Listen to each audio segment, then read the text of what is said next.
bien, hoy estamos aquí, yo estoy aquí para hablaros de sueño, que es de lo poquito que sé y que os puedo hablar. Yo soy médico, soy especialista en neurofisiología clínica y llevo 20 años dedicándome a los trastornos del sueño. Dirijo la unidad del sueño del Centro Médico Tecnon y, bueno, entre nuestros pacientes, evidentemente, tenemos pacientes de todas las edades, todos dormimos, ¿no?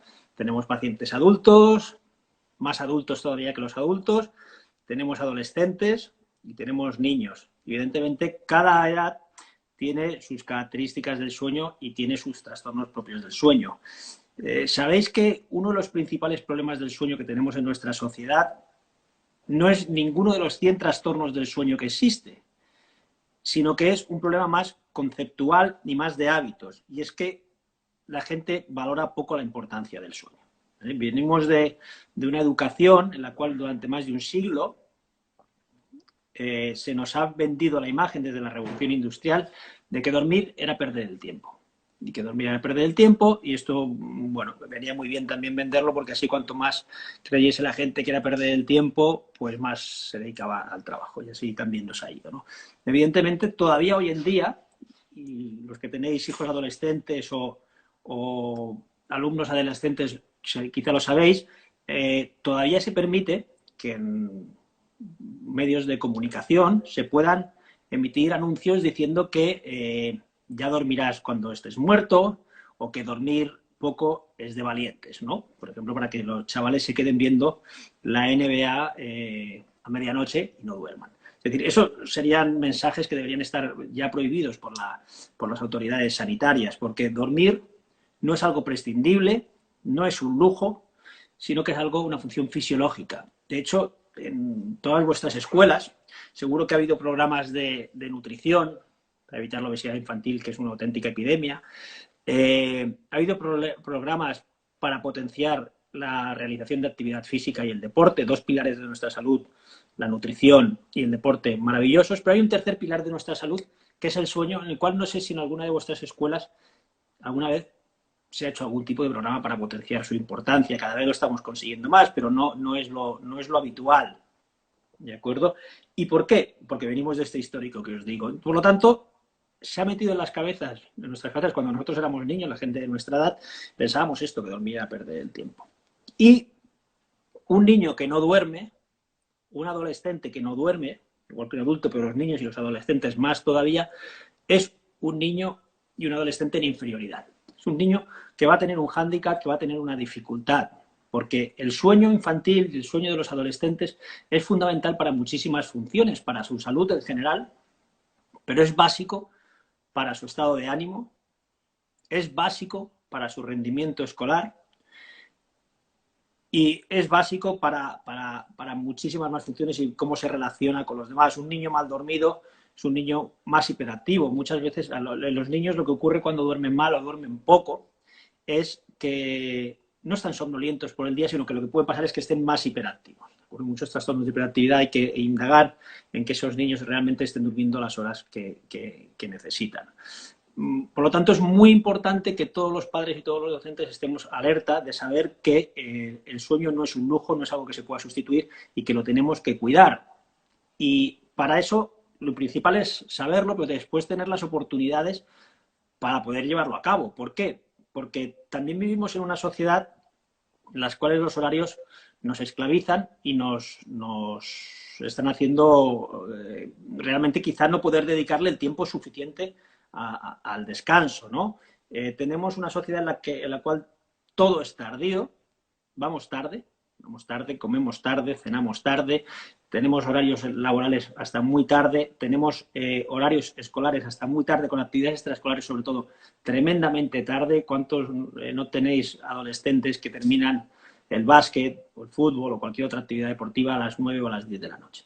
Eso es incompatible con que los niños y los adolescentes puedan dormir las horas que necesitan. El sueño, las necesidades de horas de sueño van cambiando con la edad. Sabéis que hasta los 6 meses los bebés tienen lo que llamamos un ritmo ultradiano, es decir, un ritmo que se repite cada 3-4 horas, que es dormir, interaccionar un poco, comer, volver a dormir, interaccionar, tal, que se repite cada 3-4 horas. A partir del tercer, cuarto mes, ya ni siquiera el sexto, ya empiezan a madurar unas células cerebrales, que son las células del núcleo supraquiasmático del hipotálamo, que permiten pasar de ese ritmo ultradiano a un ritmo circadiano, que es el ritmo de sueño, de vigilia y sueño que tenemos los adultos. Como bien sabéis muchos de vosotros, circadiano significa cerca del día, cerca de las 24 horas. Y ese ritmo que tenemos de cerca de las 24 horas de vigilia y sueño no es de casualidad, es porque nuestros relojes internos se han adaptado al ciclo de luz y de oscuridad. Y eso hace que podamos sincronizarnos en ese ritmo de 24 horas. Pero por desgracia muchas veces esos condicionantes externos, que sobre todo luz y oscuridad, hoy en día se están perdiendo, esos sincronizadores, y nos está faltando mucha luz natural durante el día y nos está sobrando mucha luz artificial durante la noche por las pantallas que utilizamos, y eso está también trastocando nuestros sueños. Como os decía, a partir del tercer, cuarto mes, sobre todo a partir ya del sexto mes, nuestro ritmo pasa a ser de 24 horas y las necesidades de sueño van cambiando. Los niños más pequeños, los de que pueden estar en el preescolar, pues duermen más o menos unas 11-12 horas nocturnas, pero tienen la necesidad de un par de siestas. Fijaros que la siesta es algo que médicamente se recomendaría hacer todavía hasta los niños de 5 años, y eso realmente en muchas escuelas es complicado, ¿no? Pero fisiológicamente debería mantenerse hasta los 5 años. Por desgracia, como sabéis, muchas veces no se puede, no tenemos la logística para poder hacerlo. A partir de ahí, las necesidades de siesta van disminuyendo. Sabéis que en primaria no la hacen, y que las horas de sueño también van disminuyendo. En primaria podríamos decir que los niños deberían dormir entre 11 y 10 horas.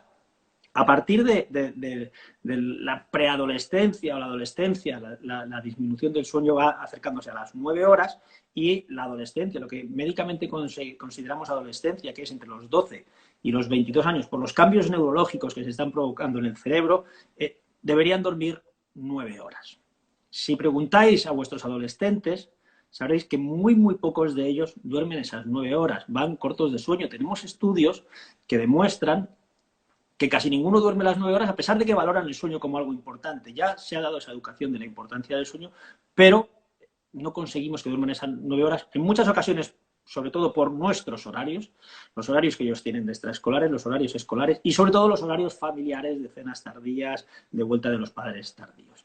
Eso es algo que necesitamos cambiar. No sé si algunos de vosotros conocéis el movimiento que hay para la reforma horaria. Podréis buscar la web en reformahoraria.cat, en el cual hay un movimiento que estamos ahí unos cuantos utópicos hace unos cuantos años luchando para que los horarios de nuestra sociedad permitan, sobre todo, ser más libres y permitan que tengamos unos horarios más saludables, y por lo que yo estoy en esa lucha también, ¿no? Que es conseguir que la gente que quiera cuidar su sueño, la gente que quiera cuidar su salud y la gente que quiera para ellos y para sus jóvenes dormir las horas suficientes, puedan tener la oportunidad de dormir las horas. Si nuestros horarios no nos lo permiten, al final no nos salen las cuentas y no nos quedan horas para dormir. Un adolescente, como os decía, mal dormido, sabemos que tenemos en torno a un 50% de los adolescentes con somnolencia en clase. Con somnolencia en clase. A veces confundimos, por desgracia, esa somnolencia en clase con que qué tranquilitos están las primeras horas. Ya lo sabéis, muchos no están tranquilitos, lo que están es realmente dormidos, porque si no duermen las 9 horas que necesitan, un adolescente, por ejemplo, comparamos al grupo de adolescentes que duermen 7 horas con los que duermen 9, los pocos que duermen 9, y sabemos que se reduce la capacidad, por ejemplo, de resolución matemática en la mitad. ¿De acuerdo? Comportamiento, como decía, estado de ánimo, bajo ánimo, mayor tendencia a la ansiedad, problemas de bullying, de agresividad, de maltrato entre los compañeros, aumenta por dormir poco, aparte de que son menos empáticos y menos creativos. Fijaros, es importante. Pero además, en la adolescencia, el sueño de los adolescentes, fijaros, sí es importante, porque durante el sueño, mientras dormimos, es cuando nuestro cerebro más se está formando, mientras que le damos una tregua ahí en ese momento, ¿no? Sabéis que una de las funciones de nuestro sueño es limpiar los residuos que se acumulan durante el día, como si pasásemos la manguera, las neuronas se hacen pequeñitas, crean espacios entre las neuronas, pasamos la manguera, le liberamos las toxinas, y esa limpieza de toxinas que evitan que nos oxidemos y que envejezamos también permite que las neuronas que estamos utilizando más, las conexiones neuronales que estamos conectando más durante el día, se refuercen esas conexiones cerebrales y las que no son tan necesarias se pierdan. Pero eso pasa durante el sueño. Es decir, un adolescente está construyendo su sueño mientras duerme, está construyendo sus conexiones neuronales mientras duerme, está haciendo sus autopistas, sus redes neuronales con las que va a tener que estar toda su vida. Y si no duerme las horas suficientes, sobre todo, no se forma, fijaros, el lóbulo prefrontal, que es el que más ebullición tiene en esta época. Y el lóbulo prefrontal es, entre otros, el que nos permite tener juicio. Fijaros si es básico que las horas que tienen que dormir. Una vez que llegan a los 22 años, el cerebro ya ha estado formado, aunque sigue habiendo evidentemente muchísima plasticidad cerebral durante toda la vida y se pueden hacer muchas cosas para seguir ayudando a esas neuronas, pero esa época es fundamental. Y si en esa época los adolescentes y los niños han llegado sin dormir las horas que necesitaban, van a tener un déficit y un hándicap que tendrán que arrastrar toda su vida. Por lo tanto, es algo absolutamente necesario que todos tengamos en cuenta en hacer hincapié en detectar los casos en los que los adolescentes están durmiendo poco, que los adolescentes necesitan dormir más horas de las que están durmiendo y que muchas veces a los que sois docentes, el consejo y a los padres indudablemente sería pasar a una actitud lo más activa posible, no pasiva, sino preguntarles si realmente tienen sueño, cómo se encuentran y ponerles las facilidades para dormir todo lo que necesitan. No sé si alguno de vosotros conocéis un estudio que nos piden por aquí entrar en directo. No es posible unirse, no nos dejan, perdona. Nos piden un estudio que es el proyecto SHASTU, S-H-A-S-T-U, es decir, Sleep Habits in Students. Es un proyecto maravilloso que realizó el doctor Gonzalo Pin, pediatra de Valencia, jefe de la unidad de pediatría de Quirón, Valencia.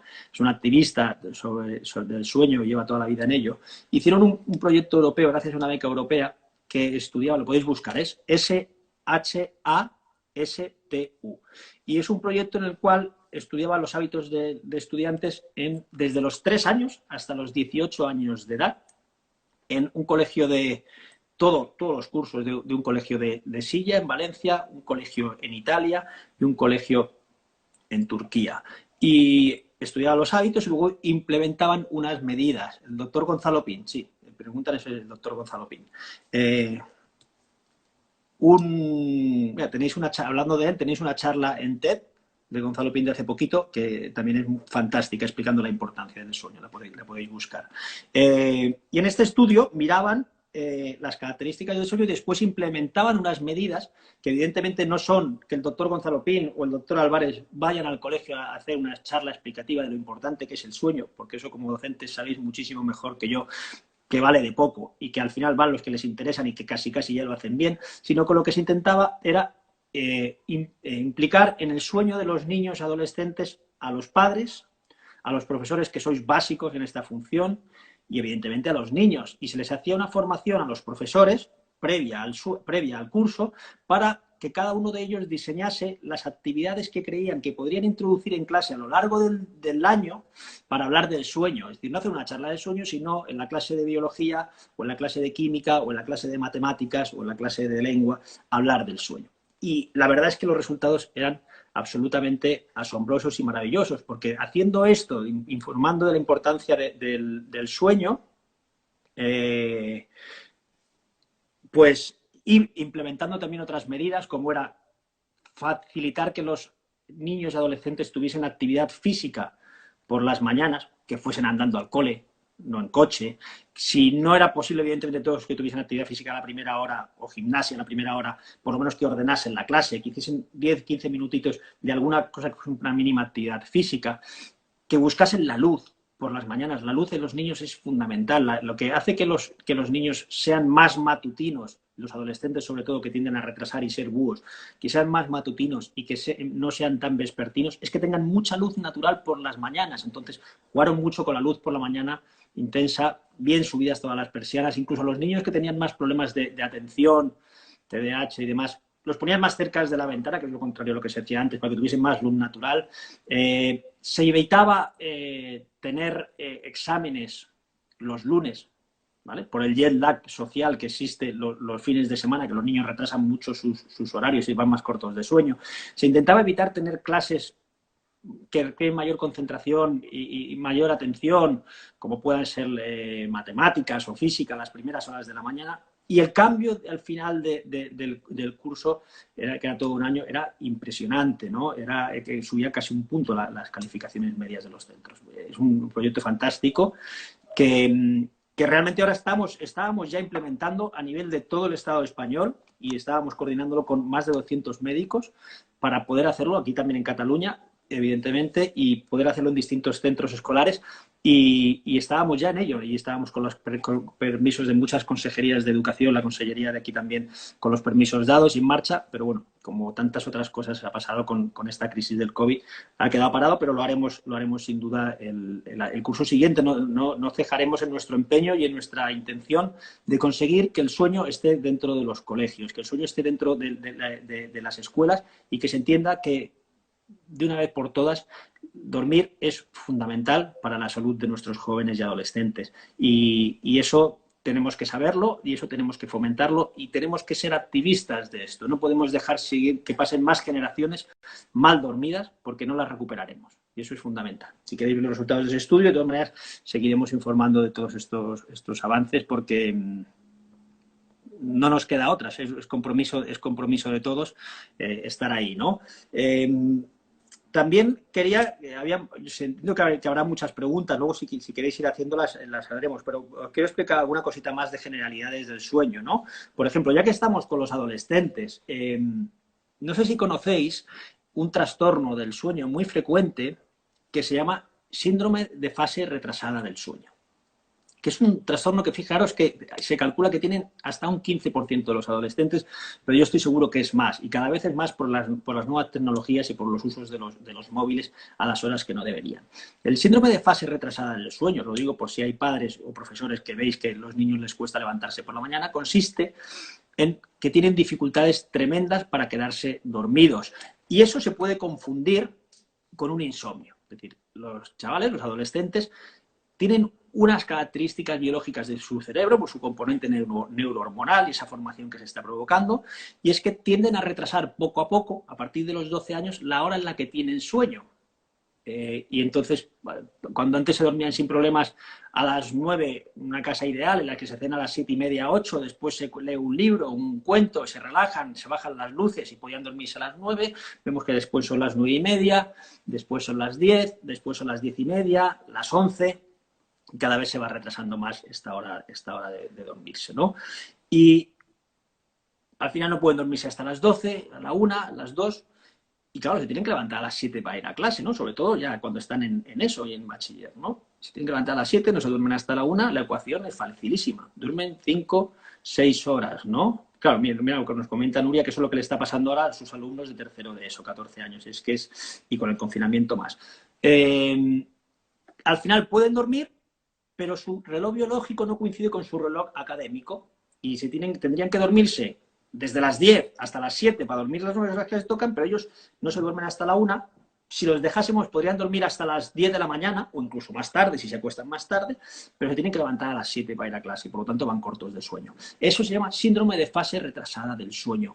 No tienen sueño, cuesta muchísimo irse a dormir y les cuesta una auténtica barbaridad levantarse. Y por eso cuando van a clase van dormidos. ¿Os imagináis vosotros adultos que a las 4 de la mañana despertasen y dijesen arriba y dentro de una hora a dar clase? Dirías, aquí alguien se ha vuelto loco, ¿no? ¿Cómo que vaya a dar clase a las 5 de la mañana si yo estoy en el momento más profundo de mi sueño? Pues eso es lo que les estamos haciendo a estos adolescentes que tienen un síndrome de fase retrasada del sueño. Les estamos despertando en su centro del sueño. No hay quien los levante, están de mal humor. Yo cuando voy a llevar a mis hijos al colegio a las 8 menos cuarto, al mayor, que ha empezado ahora primero de la ESO, veo las marquesinas de los autobuses, veo las puertas de los colegios y es de espanto. Las series estas de zombies, ¿no? Todos van dormidos. Y es que no han dormido las horas que necesitan. Y entonces tenemos que ser capaces de detectar ese síndrome de fase retrasada del sueño, que no se corrige solo con voluntad, no se corrige solamente diciéndole al adolescente, no, deja el móvil, cenamos antes y te vas a acostar. Porque una vez que su reloj biológico ya se ha retrasado y se ha puesto en las 2 de la mañana como su hora de dormir, por mucho que intenten acostarse antes, no se duermen y necesitan un diagnóstico y necesitan un tratamiento. Esto lo que nosotros hacemos en la clínica es un diagnóstico, un estudio cronobiológico para saber realmente dónde está su reloj biológico y luego hay que ajustarlo, ese reloj biológico, a lo que necesitan. Hay que jugar con la luz por la mañana, hay que jugar con la actividad física y en ocasiones hay que dar melatonina. Pero eso hay que hacerlo previo diagnóstico, post-tratamiento. Es un trastorno médico con repercusiones importantísimas. Si tú eres un adolescente con 14 años o con 16 años con retraso de fase, te diagnostican y te tratan, de repente parece magia, pero a las 11 de la noche te estás durmiendo, cuando antes no te dormías a las 2 de la mañana, ¿no? Pero si no te lo corrigen, sigues corto de sueño, vas suspendiendo, hay más fracaso escolar, aunque te saques el curso vas con sueño, peor humor, y al final muchas veces esta gente de adultos te los encuentras que ya empezaron en la adolescencia y lo que han tenido que hacer es trabajos que solamente van a la universidad solamente por la tarde o trabajos de tarde, les limita muchísimo a nivel laboral y a nivel social. Nos pregunta, Clark, ¿cómo hacemos ahora para que esto no pase, ¿no? Que con el confinamiento se está agudizando todo. Primero, ¿por qué se está agudizando? Porque, como os decía, la tendencia fisiológica de los adolescentes es hacerse búhos, a ser más vespertinos. Entonces, si no les marcamos unas pautas y unas rutinas muy claras, entonces se van a retrasar porque es la tendencia fisiológica. ¿Y cuáles son esas rutinas? Para ser muy prácticos. Lo primero, regularidad en los horarios. Regularidad en los horarios significa tenemos que seguir con horarios como si estuviesen yendo al colegio. ¿Vale? Si ya existe el retraso de fase, vamos a tener un problema, porque, como os digo, no es algo que se solucione solo con voluntad, a veces necesita ese tratamiento médico, pero en general, pensando que no hay un retraso de fase para la población en general o para que no llegue a producirse, o si es leve, que se pueda corregir. Por las mañanas, cuando se levanten, hay que activarlos, hay que ponerles a hacer actividad física, aunque nos quieran matar. Lo primero, antes de eso, levantar las persianas, todas las persianas, al máximo, la mayor luz natural. No olvidéis que la luz natural es lo que le dice a nuestro cerebro, es de día, empieza el día. Y cuando recibimos luz natural por la mañana es lo que marca cuando tenemos sueño por la noche. Si recibimos luz intensa a las 7:30 de la mañana, cuando nos despertamos, subimos bien todas las persianas, incluso nos salimos a la terraza, al balcón, al jardín, quien lo tenga, y nos recibimos luz natural, es mucho más fácil que esa noche yo a las 10:30, 11 me duerma. Si yo no recibo luz natural hasta las 11 de la mañana, muy probablemente esa noche no tenga sueño hasta la 1 de la mañana o hasta las 2. Por lo tanto, luz natural por las mañanas al máximo. Un dato importante, la luz natural nunca es igual en un interior que en el exterior. Parece una cosa de perogrullo, pero quiero decir, mucha gente dice, no, mi casa es muy luminosa, tengo unas cristaleras muy grandes y levanto todas las persianas y ya está. Sí, si no hay un balcón, sí, pero si hay un balcón, salir fuera. Y si encima del sol o patio, muchísimo mejor. Salir al exterior nunca será lo suficientemente dentro de la casa como si puedo ir al exterior. Y ahora que permiten salir, bueno, los de 14 años parece que no, tampoco los vamos a mandar a esta barbaridad del súper a las 8 de la mañana, ¿no? Bueno, entremos ahí. Pero luz natural al máximo por las mañanas, y si pueden hacer un poquito de actividad física también por las mañanas sería lo ideal, dependiendo de cuando tengan estas clases virtuales y demás. Y cenar pronto.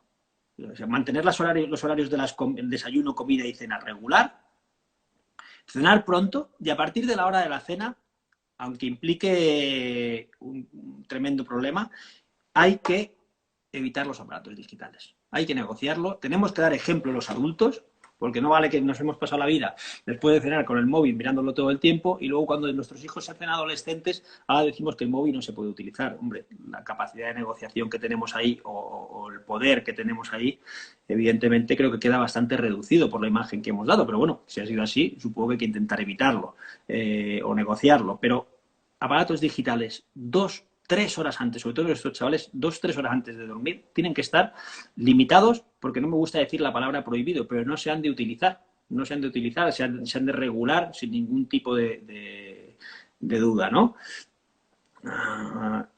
¿Qué más cosas? Pues si ya hemos tenido salud y esa actividad física por la mañana y evitamos aparatos digitales, veréis que cambia muchísimo y que se podrán dormir mucho antes, ¿no? Y con regularidad cada día exactamente igual. Ojo, si no tienen sueño, Estamos hablando sobre todo de adolescentes. En niños puede pasar también, pero en niños, más que un retraso de fase, muchas veces es una cuestión de hábitos. Después, si queréis, hablamos un poquito del conflictivo tema del insomnio infantil en niños más pequeños. Pero estamos con los adolescentes. Si no tienen sueño porque ya han desarrollado el retraso de fase y vimos que aunque a las 11 han hecho todo esto y no tienen sueño, tenemos que insistir en que no se vayan a la cama hasta que no tengan realmente sueño, porque si tú a un chaval que su hora ya se le ha retrasado a las 2 de la mañana, lo metes a las 11 en la cama, porque lo ha dicho el doctor Álvarez, o porque sabes que lo que le pasa es un retraso de fase y se tiene que meter a las 11, no se va a dormir. Y si imagináis vosotros que vuestra hora de dormir son las 11 de la noche y yo os digo que os metáis en la cama a las 8 de la tarde, ¿qué pasaría si os metéis a las 8 de la tarde en la cama, sin sueño? No os vais a dormir. ¿Y qué va a pasar? Que os vais a poner nerviosos y vais a empezar a dar vueltas en la cama y vais a coger manía en la cama. Porque uno en la cama lo que quiere es dormir y si no se puede dormir, se va a empezar a poner nervioso, va a empezar a dar vueltas y va a ser muchísimo peor. Por lo tanto, hay que ver a qué horas están durmiendo y sí levantarlos por la mañana. Levantarlos por la mañana, aunque haya unos días que van cortos de sueño, al final lo normal es que consigamos ajustar, y si levantarlos por la mañana, darles mucha luz natural, que consigamos ajustar su horario al que necesitan. ¿Vale? O sea, luz por la mañana, actividad física, levantarlos y evitar los aparatos digitales. Con esas normas ya tendremos a muchísimos de ellos encarrilados, ¿vale? Entonces, ahora contesto la pregunta que hace Karma Borras. Si queréis esto más detallado, nosotros tenemos en la clínica tenemos nuestro canal de YouTube, buscáis Medicina del Sueño Dr. Álvarez, Medicina del Sueño Dr. Álvarez, tal cual, y clicáis, ahí os podéis suscribir, vamos colgando vídeos y consejos para el sueño en el confinamiento, tanto vale para los adultos como para los niños, y seguramente tengáis unas pautas que os puedan resultar útiles. A ver, nos decía Carmen Borras nos decía, ¿no sería mejor para su rendimiento entrar en la escuela más tarde, en el colegio más tarde? Hombre, pues sí. De hecho, en California hubo una polémica ley hace un par de años que se ha llevado a cabo en muchas escuelas que no permitían el bachiller ni eso a los adolescentes en que los colegios empezasen antes de las 8:30. Aquí hacemos algo contrario. Van en primaria, empiezan a las 9 y en bachiller entran a las 8:30. Cuando hablamos esto con educación, tiemblan un poco como diciendo, estos nos quieren ahora cambiar los horarios de los colegios, la que nos van a liar, ¿no? Lo que decimos es que médicamente, aunque un adolescente empiece más pronto el colegio, es ir en contra de su biología. Y eso es importantísimo, ¿no? Y que si existe ese retraso de fase, lo que estamos haciendo es que vayan más privados de sueño. Por lo tanto, sí que está comprobado, lo que yo puedo hablar es no de opiniones, sino de datos médicos, es que en muchos estudios que se han hecho en Estados Unidos con colegios que empiezan más tarde, el rendimiento y las calificaciones y el estado de ánimo de los niños son mejores. ¿Vale? Por lo tanto, eso es así, ¿no? ¿Cuáles son los mejores horarios para la actividad educativa? Me preguntan también. Ojo, yo intento ser muy coherente con lo que sé y con lo que no sé. Yo puedo aconsejar de sueño y hábitos del sueño y rutina. Yo no soy un experto en educación ni puedo decir, porque se me escaparán muchísimos factores que influyen más allá del sueño, ¿no? Por lo tanto, yo no puedo aconsejar dentro de que tengo desconocimiento de muchos de esos factores, pero indudablemente un adolescente estaría más cómodo en un colegio que empezase a partir de las 9 que no en un colegio que empezase a partir de las 8 de la mañana, sin ningún tipo de duda. Pero eso tiene que ir unido con educación sobre la importancia del sueño y con unos horarios, como decíamos antes, racionales, que permitan que las actividades extraescolares terminen antes, que se cene antes, que no se utilicen esos aparatos digitales y que se puedan dormir antes, porque si lo único que hacemos es retrasar la entrada a los colegios, pero no hacemos toda la función, al final lo que va a pasar es que se van a acostar más tarde y vamos a estar en la misma historia, ¿no? O sea que tiene que ser un conjunto de medidas, no solamente el tema de retrasar los horarios. Pero eso es un largo debate en el cual creo que todavía estamos lejos en nuestra sociedad de conseguir y será una cuestión muy de inicio muy puntual de distintos colegios que puedan llegar a tomar las medidas y ver qué es lo que está sucediendo. Ahora veo 35 minutos, en principio íbamos a estar unos 20 o media hora, pero veo que seguís conectados la mayoría y si queréis que alguna pregunta más, vamos a ir contestando. Hay algún tema que quiero tocar muy puntualmente. Por ejemplo, en niños más pequeños, un tema de crucial importancia es el ronquido. Que un niño ronque no es normal, lo tenéis que tener claro. no tiene nada que ver con lo que estábamos hablando, ¿eh? Que un niño ronque, por dar algunas pinceladas, que un niño ronque es algo que si ronca cuando solamente está resfriado es un tema, pero si ronca cada día, es un signo de alarma, nos tiene que decir que ese niño está respirando mal y que seguramente no solo ronca, sino que además hace alguna parada respiratoria. Eso es algo que solo podemos saber, la diferencia entre ronquido y apnea del sueño infantil, haciendo un estudio del sueño.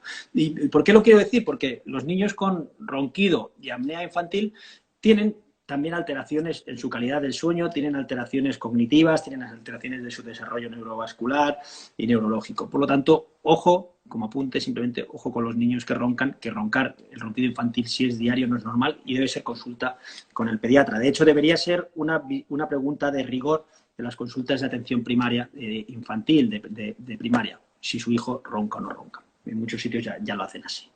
¿Vale? Me habláis, me decís del tema de el insomnio en los niños. Aquí, ¿no? El otro día decía, ¿no? Ojo que viene que es, me hace mucha gracia, ¿no? Que es suena además, a mí me suena hasta raro, ¿no? Que es proestivil o es antiestivil.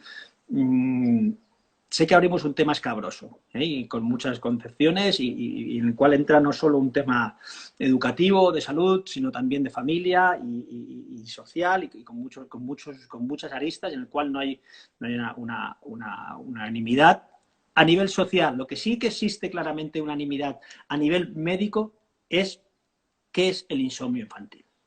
Y el insomnio infantil es aquel en que un niño de más de un año es incapaz de dormirse solo, es decir, que necesita a los padres para dormirse, que se resiste a ir a la cama, que se despierta varias veces y que para volver a dormirse necesita a los padres, no que se despierte. Que se despierte es normal, los niños se despiertan unos más y otros menos, eso es normal. Intentar que los niños duerman toda la noche de un tirón sin molestar, eso es lo que nos gustaría, pero no el sueño de todos los niños es así. Lo sabéis, que hay niños que duermen muy bien y otros que no duermen tan bien. Pero los niños que tienen esas dificultades para conciliar el sueño solos, que se despiertan más frecuentemente, que tienen más miedo, es decir, que tienen lo que se llama médicamente un insomnio infantil, y no porque lo diga yo, sino porque lo dice la Asociación Española de Pediatría, porque lo dice la Asociación Española de Sueño, porque lo dice la Asociación Americana de Sueño, porque lo dice la Asociación Americana de Pediatría, es decir, asociaciones médicas de renombre que no dan opiniones, que no que escriben un libro y que entonces doy una opinión, sino que tienen estudios científicos que basan por qué se están haciendo. No son estudios de opinión, son bases científicas, ¿de acuerdo? Y dicen que esto es el insomnio infantil. Y dicen que el insomnio infantil se trata con una serie de medidas que normalmente son medidas conductuales, que es lo que algunos han confundido o entienden como si fuese una tendencia, yo soy método estivil o soy antimétodo estivil. Los métodos conductuales no son, o sea, el método estivil, uno de los métodos conductuales que existen, pero hay muchos más, ¿de acuerdo? O hay muchas formas diferentes de hacerlo. Quitémonos nombres y quitemos caras, que yo creo que el poner caras a esto hace un flaco favor, y salgamos ya de una vez del dualismo de yo soy pro o soy anti. Hay que saber qué es el insomnio infantil, cómo está definido por las sociedades médicas y cómo hay que intentar enseñar a los niños a dormir bien. Por ejemplo, conceptos que hay que tener claro. Un niño tiene que ser capaz de dormirse solo. Pero un niño que queremos que sea capaz de dormirse solo, hay que enseñarle a dormirse solo. Hay un 60%, 70%, 80% que duermen sin problemas solos. Pero a los que tienen la dificultad es a los que más hay que regularle los hábitos y más hay que enseñarles los hábitos, ¿no? ¿Por qué? Porque igual que un niño que come mal, un niño que le cuesta más atender en clase, hay que estar más encima de él para poder enseñarle qué es lo que necesita, ¿no? Y con los niños que tienen problemas para dormir hay que estar más encima de ellos para reforzarles y para ayudarles, nunca para castigarles, ¿de acuerdo? Y entonces enseñarles los hábitos correctos del sueño. Si queremos que un niño se duerma solo, lo primero que tiene que empezar es a dormirse la siesta solo. Si no es capaz, si no se duerme solo la siesta en su cama, en su lugar, en su cuna, y lo que hace es dormirse la siesta un día en el cochecito, otro día en el coche del padre, otro día en el sofá, otro día en las manos, en los brazos de la abuela. Lleva un lío tremendo ese niño, no sabe qué es lo que... No asocia dormir a ningún ambiente y luego queremos que se quede dormido solo por la noche. No, evidentemente los hábitos del sueño hay que enseñarlos también durante el día. Y luego por la noche hay que seguirlos, ¿no? Y hay que seguir unas pautas en las cuales hay que explicar a los niños que tienen que dormir a partir de una edad en su habitación, acompañarles lo que haga falta, hay que contarles el cuento, estar con ellos, estar al principio si hace falta con ellos para que se duerman con ellos todavía, acariciándolos, y poquito a poco ir haciendo una extinción. Es decir, los padres no somos un elemento externo del sueño de los niños. No somos un elemento externo del sueño de los niños. Y no debemos confundir los apegos, porque hay apegos patológicos. Y entonces, muchas veces nos encontramos una consulta que los padres porque quieren estar con los niños porque han estado todo el día fuera de casa trabajando y la noche es cuando tienen el momento de estar con los niños. Bueno, pues lo siento mucho, lo que tenemos que hacer es cambiar los horarios de nuestra sociedad, conseguir salir antes del trabajo y dedicarle tiempo de calidad a nuestros hijos. Tiempo de calidad, entre otras cosas, sin estar mirando el móvil todo el día. Pero la noche, lo que les hacemos es un flaco favor a un niño que no es capaz de dormirse solo, y entonces les tenemos que enseñar, ¿no? Entonces esa extinción, que quizás ha sido lo más polémico de los métodos conductuales, es de que se ha confundido con dejo dormir a los niños, de llorar a los niños, la extinción puede ser gradual, es decir, yo enseño el hábito y lo dejo a un niño en su habitación, todavía no sabe dormir y desaparezco y que se apañe y que llore todo lo que sea, eso sería una situación gradual que es tremendamente dura, sobre todo para los padres y quizá también para los niños, pero los padres lo pueden vivir realmente mal. No hay por qué hacer esa extinción, sino que se puede hacer, como os digo, de una forma paulatina, de una forma gradual. Estoy con los niños al principio, les voy enseñando los hábitos y las rutinas también por el día, voy creándoles el ambiente, duermen en su habitación, y entonces poco a poco acaban durmiendo solos. Les hacemos un grandísimo favor, un grandísimo favor. Y nos preguntan que a partir de qué edad se aplica los métodos conductuales. A partir del año de edad, un niño debería ser capaz de dormirse solo, ¿vale? De dormirse solo. Eso no quiere decir que no se vaya a despertar. Yo tengo 2 hijos y han dado guerra a todo el mundo para dormir, pero yo he hecho las rutinas, las he podido hacer bien, pero uno roncaba y hacía apneas, otro tenía pesadillas, otro tenía miedos, y bueno, y las noches han sido durísimas hasta bastantes años de edad, pero pobre de los padres que hubiesen dado hijos como los míos y que no supiesen qué es lo que tenían que hacer, ¿vale? Por lo tanto, los hábitos es muy importante. Eso no nos garantiza nada. Me preguntáis, veo por aquí también el tema del colecho, si tienen que dormir con sus padres o no tienen que dormir con sus padres. Se distinguen 2 tipos de colecho. El colecho social, cultural, familiar, es decir, yo con mi pareja decido antes de que nazcan mis hijos dónde van a dormir y cómo, porque se hace así a nivel familiar, porque en mi cultura se hace como en muchos sitios del mundo y decidimos que durante tanto tiempo van a dormir con nosotros porque lo hemos decidido así, y es una cosa donde yo no voy a entrar, evidentemente es una decisión familiar. Y el colecho reactivo, que es el que normalmente suele suceder. Y el colecho reactivo es el aquel, los niños tienen dificultades para dormir porque no sé qué queréis, metérmelos en mi cama para que así se callen. Y si queréis os lo explico, pero yo he tenido pacientes con 18 años que todavía dormían con sus padres porque habían hecho colecho y no lo habían parado nunca. Sí, puede sonar de chiste, pero realmente a quien le pasa es una dificultad. Dice Ricard, en casa del herrero, cuchillo de palo. Ricard, si yo fuese cardiólogo y estuviese libre de ello, de tener un infarto, creo que nos mataríamos todos los médicos por ser cardiólogos o neurólogos y no tener un ictus. Es decir, las patologías existen. Lo que podemos hacer es tener conocimiento de qué es patológico y qué no es patológico y establecer unos hábitos que puedan reducir la posibilidad de patologías. Pero que tú tengas unos buenos hábitos del sueño no evita que tu hijo pueda tener una apnea de sueño o que tenga un sonambulismo. Y sí, la verdad es que en casa del herrero cuchillo de palo, pero sobre todo porque como si estuviese escrito en el destino y en el karma que por dedicarnos a esto pues te iban a tocar niños que durmiesen peor. Pero no pasa absolutamente nada, como tantas otras dificultades que se tienen con los niños y en la educación de los niños, ¿no? ¿Qué más cosas? Llevamos 3/4 de hora. No sé si queréis hacer alguna pregunta en concreto, tenemos alguna cosa, porque si no igual podemos ir... me habían comentado también el tema de las siestas, lo hemos dicho de pasada, ¿verdad? Y hemos dicho la importancia de las siestas. Gracias, Ricard. El tema de las siestas, ojo también, que eso lo comentan los adolescentes, que como van muy cortos de sueño, luego hacen siestas tremendas y luego con el horario comprimido, que salen a las 3, comen tarde y hacen siestas larguísimas toda la tarde, con lo cual empeora más su retraso de fase. Ojo también con esto. Bueno, no sé, por mi parte ha sido un placer. He estado aquí hablando como un loro 3/4 de hora y mi única intención, la verdad, es que os haya podido ser útil.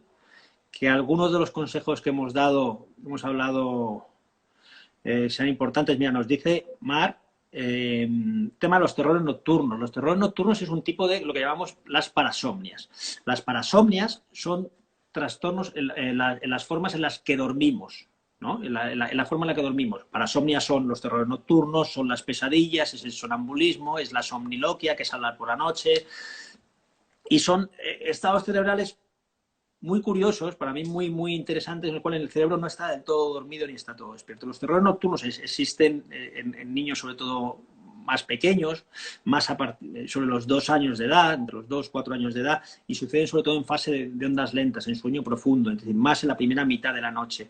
Y son súper angustiosos para los padres, porque parece que es que los estén matando a los niños. Realmente es parte de la maduración cerebral y no hay que preocuparse. Pero ojo, muchas veces los terrores nocturnos o el sonambulismo o las parasomnias son secundarios a un trastorno respiratorio. Si esos terrores nocturnos están sucediendo en un niño que ronca, un sonambulismo en un niño que ronca, mirarlo, consultarlo con el pediatra, porque quizá sea secundario a estas cosas. Pues lo dicho, un auténtico placer. Gracias a todos vosotros por estar ahí y mucho ánimo. Creo que tenéis una profesión admirable, excelente. Muchas veces, o casi siempre, muy poco reconocida, por lo menos por mi parte. Daros las gracias. Albert, sí, reforma horaria, estoy contigo, meteros ahí y apoyarla. Y sois fantásticos. Yo vengo de una familia de profesores, sé que lo que es la docencia, por lo menos por haberlo vivido con pasión en mis padres. Y gracias por la labor que hacéis. Si en algún momento he podido hacer algún tipo de comentario que haya podido parecer no apropiado, metiéndome en parte de docencia en la que yo desconozco, desde luego no ha sido ni mucho menos mi intención, sino que mi intención es dar la parte médica, que es de lo único que sé, y intentar dar conceptos que os puedan ser útiles con vuestros hijos, con vuestros alumnos, y esa es nuestra intención. Nos podéis encontrar en la Clínica Tecnon, en Medicina del Sueño Dr. Álvarez. En nuestra web la tenéis, Medicina del Sueño Dr. Álvarez. Ahí estamos. Somos activistas del sueño. Nuestra pasión, nuestro objetivo en la vida es intentar conseguir una sociedad en la que todo el mundo tenga la oportunidad de dormir bien, de la opción de poder dormir bien. Creo que es un derecho y seguiremos luchando por ello. Que vaya muy bien, una abrazada molt forta y cuidaros mucho.